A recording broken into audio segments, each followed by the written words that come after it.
Asiwangenelanga ama-Summer Awards njengoba seqisa unyaka sangenela ku-2023 seqisa u-2024 sawangenela ka-2025 kulo nyaka asiwangenelanga.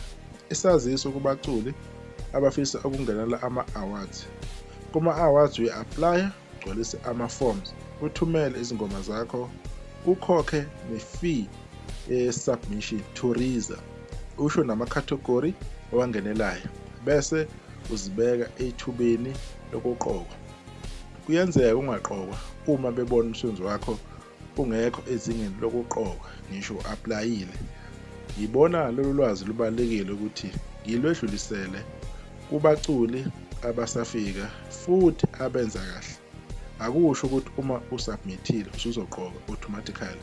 Kuya ngokuthi umsebenzi wakho usezingeni yini lokuqokwa. Usho kanjalo-ke umnumzane Mpungose umphathi kwesikhulu sakwa-Blue Nation waguqa standards ama-Blue Lions ukuthi this year abawangenelanga ama-Summer Awards kungama-Summer 32, last year bengama-Summer 31, right? I'm sure bayenza i-announcement ecishe ifana la eKhuzani, mhlawumbe nabantu ukuthi abayinotisanga. Abantu abewasho ukuthi hayi kulo nyaka asingenelanga. Kodwa-ke I know very well ukuthi kwisimemezelo sikaKhuzani khona abazofila the need ukuyodefenda. Uyayizwa loo nto leyo? Khona abazofila the need ukuthi besho okuthize ngokwenziwa uKhuzani. The same people akade bekuziqhawela ukuthi alingenanga kuma-metro lasho ukuthi ali-aplayanga. So khona bazobona i-need ukuthi besho something Khuzani iqhawelabo uma lenza the same thing bona bathi hayi uhlala phela igame uyayazi. So nalabo bantu-ke abanenkinga yokuthi ubuchopho babo busondele kakhulu esikhumbeni manje-ke hayi mabushiswa ilanga cabanga kuyabashaya. I-idea uKhuzani anayo le i-team yakhe bahlala phansi ba-decide ukuthi this is what we're going to do thina ukuze simanage i-workload because kungumsebenzi kwesinye isikhathi phela uku-aplaya wenza zonke izinto kumele ulandelele nama-fee abhadalwayo kwezinto ey'njengalezo. Kodwa-ke aba-aplayile-ke bazonominethwa.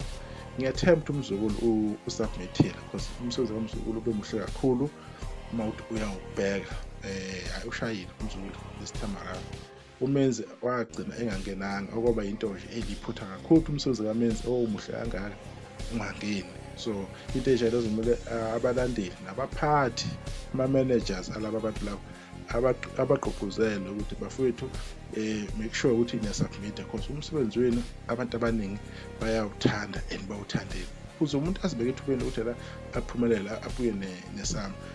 Ama-album amaningi amahle aya-deserved athole something and ama-category asemaningi esinawo nakwa-metro sesikhona sikumaskandi kuma-Summer-ke kuyadependa ukuthi yiphi category kodwa siyabonakala siwumaskandi. So kuyajabulisa kakhulu-ke ukuthi sibabone iy'ntokazi zakwethu nabafowethu lapha benominathiwe futhi bewini beyomukela. Bekuyilokho-ke bekuveza uKhuzani ukuthi this time around cha yenza kwethu akangenelanga. Okusho ukuthi mazingene ku-streaming ufocuse kuma-metro ufocuse eCarnival City, imicimbi ezolandela emikhulu, umcimbi onjenge-Golden Spring Picnic. Yizo zonke izinto lezo abantu kumele befocuse kuzo ngoba sebemezele kuKhuzani. Bayalokho ukuthi bebheke ezinye izinto lokhu bebuza imibuzo eminingi no angenelanga-ke aplayanga. Kuphela kanjalo-ke kusale kahle.